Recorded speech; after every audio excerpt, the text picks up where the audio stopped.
So, what a wonderful time it is to be alive. Now, I want to quickly talk about one of the things. One of the main tactics that they've used over the generations to silence revolutions and revolutionaries and activists, they will paint the person out to be mad. If they tell you that somebody's insane, or they make it out, so like, you know how they'll make somebody out to look crazy. Why does it matter if somebody's crazy or not? Is what they're saying true or not? That's all that matters. So why does it matter? This is what, and they played this game on all of us. So we just like dismissed them and everything they said. But what was true and what was false? Because the people who are saying say some of the most wildest, craziest, like irrelevant, incorrect stuff. But we still take it because we perceive them to be sane. It doesn't matter if the person's crazy, evil, good. If it's true, take the truth and leave whatever's behind. So they try to paint people as crazy, and so therefore you won't take any word that they say, which is complete utter nonsense. So things like I'm saying, as you start to assess the system, everything starts to fall apart. It doesn't seem to make any sense whatsoever.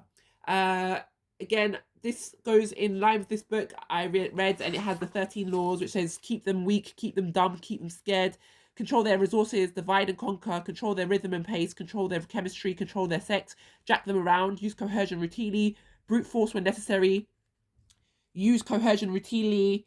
So that's what I just said. So use deception routinely, the big lie when necessary. None of this can show. This is the system. There should be, according to them, there should be no other. But we all know that that's bullshit. So this book is, again, a layman's guide to ruling system.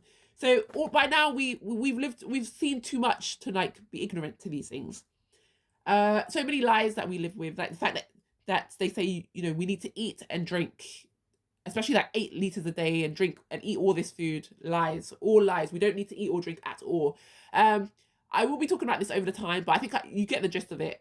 Do your research, you know, trust your gut. When you clear parasites from your system, you start to feel your body, and you start to trust your intuition. So again, to connect to the divine, you know, we must cleanse ourselves.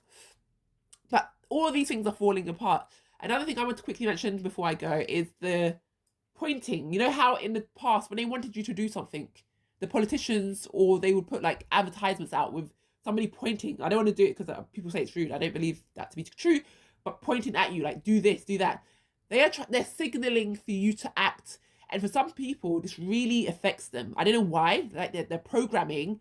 If you point at them and ask them to do it, and you're a president that they trust or somebody they trust instructs them to do something, they will go and do it.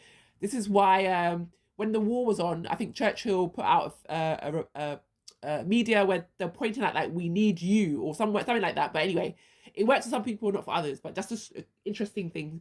I'll talk about some of these other things also, and I'll be reposting the revolution one constantly so that people get to know about that one. So I'll speak to you later. Bye.